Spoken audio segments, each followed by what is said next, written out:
Neville Goddard, February 24, 1969. God became man. You are told that God became man that man may become God. You may think you are the man that God as another became, but I tell you, you are the God who became man that man may become you. Because my visions which parallel Scripture are accurate, I can boldly say that what I have just told you is true. In the 82nd Psalm we are the speaker, speaking to ourselves, saying, I say, you are God's sons of the Most High, all of you. Nevertheless, you will die like men and fall as one man, O princes. We are the sons of the Most High, and we and our Creator are one. Although we are now in a world of men, we have been promised that posterity will serve us and tell of the Lord who wrought it. You and I actually became human, that humanity may become spirit, as we are. You are not a little worm that God became. You were God before you devised the grand experiment, knowing it was the only way that man could become as you are. Reverse your thinking, think of yourself as God, and you will have an entirely different feeling about becoming man. Although certain passages of Scripture are not understood on this level, their meaning will be revealed, for we made everything because we loved it. Then we became man to raise and glorify our creations. We had to completely forget our true being in order to assume our creation and raise it to our level. The 22nd Psalm begins with our cry of despair, my God, why hast thou forsaken me? But ends on this triumphant note, posterity will serve him. Men will tell of the Lord to the coming generation and proclaim that he has wrought it to those that are yet unborn. This is not referring to another generation, but to the gods who have not yet discovered they came down, assumed human nature, and then accomplished what they set out to do. The drama begins with the crucifixion, when God has union with man. It ends with the resurrection, when God raises man to the level of himself. Everyone will be raised to that level, because we are the gods who came down.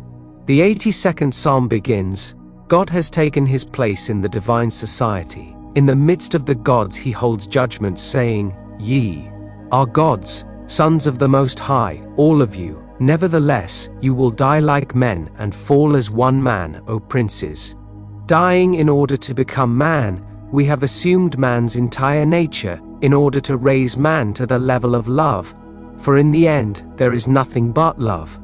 Look around and you will see what man has done, is doing, and is capable of doing, and you will see the nature we took upon ourselves to raise it to the level of infinite love.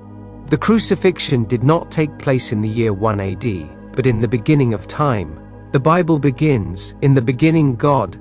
The word translated God is Elohim, which is a compound unity of one made of many. We are the gods who created the heavens and the earth. Many years ago, I relived that event by fulfilling the 42nd Psalm. Taken chronologically, this psalm appears to have happened in 1000 billion C. Yet I remember when I became man. Hearing a voice in the depths of my soul proclaim, I am God. In the act of waking, I began to whirl in space and time. Then I felt myself being sucked into this crucifix. My hands were vortices, my feet vortices, my side a vortex, and my head a vortex as I, life itself, became one with man. I was not man waiting for life. I was life which entered man. I took upon myself the cross that is man, to bear and raise it to the level of love. Everything, regardless of how horrible it seems to be, was made in love and must be raised to the level of love. 139 days after I awoke and rose from my tomb, God's only begotten Son, David, revealed me as his father.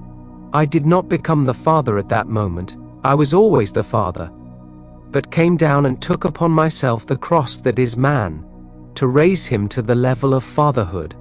Now, in the 10th verse of the 22nd Psalm we read, Deliver my life from the power of the dog. In the King James Version, the Hebrew word yachid is translated as my darling, and as my life in the Revised Standard Version.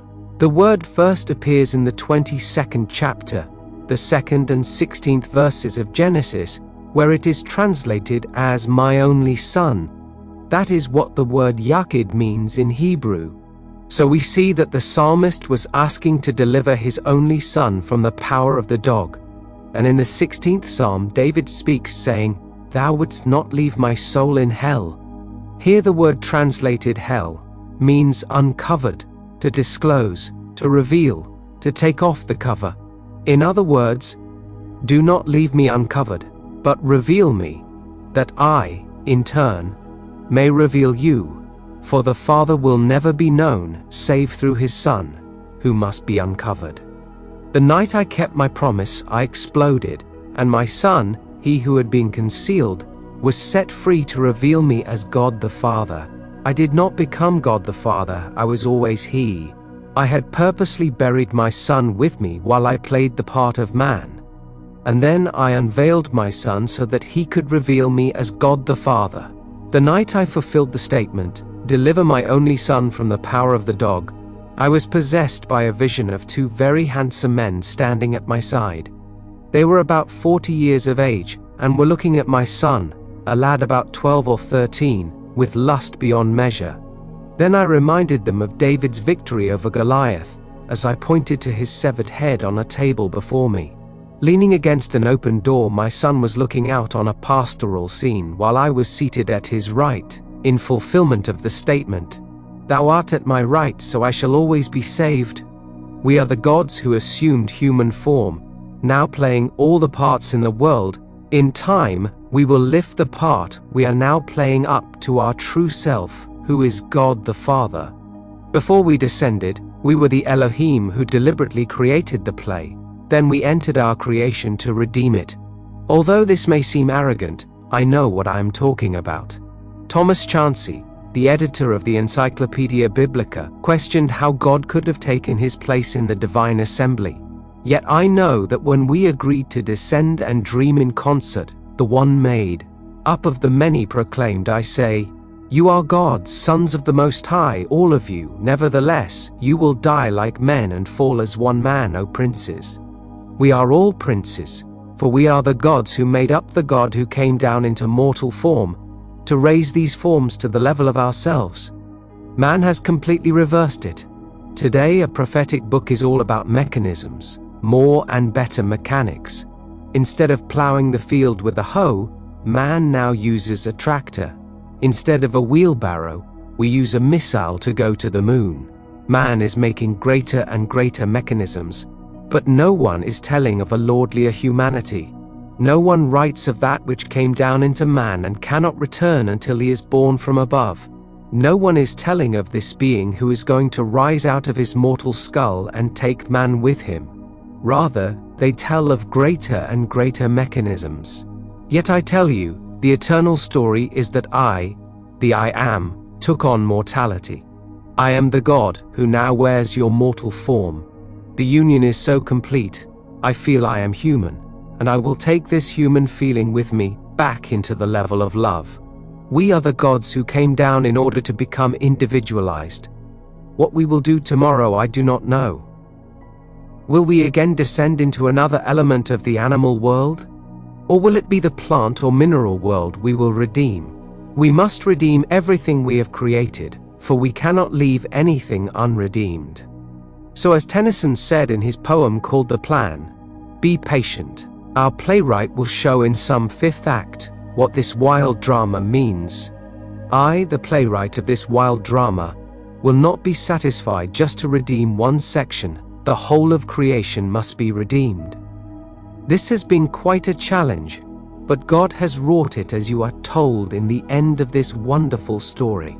Posterity will serve him, and men will tell of the Lord to coming generations and proclaim that he has wrought it. You are infinitely greater than you think you are. You and I were together in eternity, which is everlastingly enduring. What cannot endure forever ceases to be. When God ceases to imagine something, it vanishes. But you and I are eternal beings who came down into time. As Blake said, we build mansions in eternity in these ruins of time. Not one thing that has ever happened, is happening, or will happen, is out of kilter. It is all in order. Recently the Pope said that a man should not go against his conscience, but his conscience must be educated to conform to the doctrine of the Church. Of all the nonsense in the world, here is a man who sets himself up as the criterion of all that is right or wrong. Let us get back to Scripture, for it hasn't a thing to do with this outside world of death. Now, in the beginning, we created the bull, the mule, the harlot, the homosexual, and the lesbian. We made everything because we loved it. So why, at the end of the drama, should two men look upon my only begotten Son with such lust? To fulfill the 20th verse of the 22nd Psalm, deliver my only Son from the power of the dog, the power of the male temple harlot, for that is what the word dog means.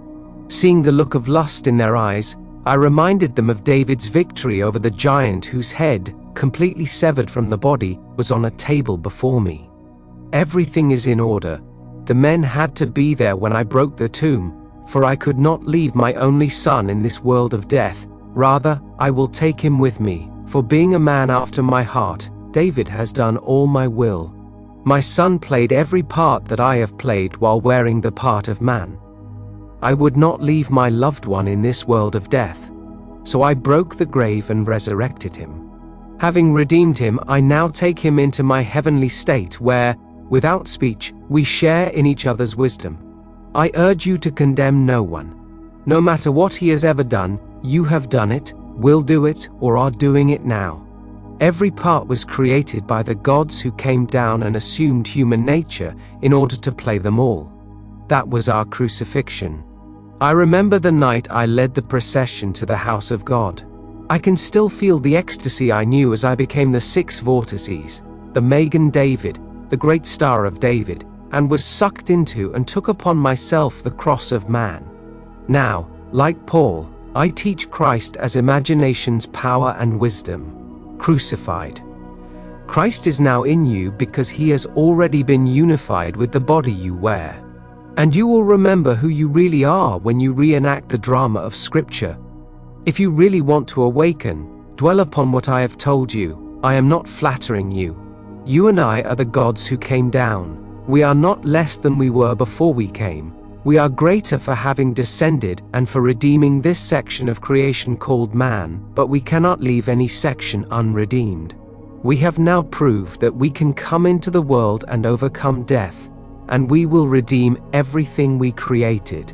In time, we created every state and loved it at the time of creation, and we will play every state before the quiescence of it all.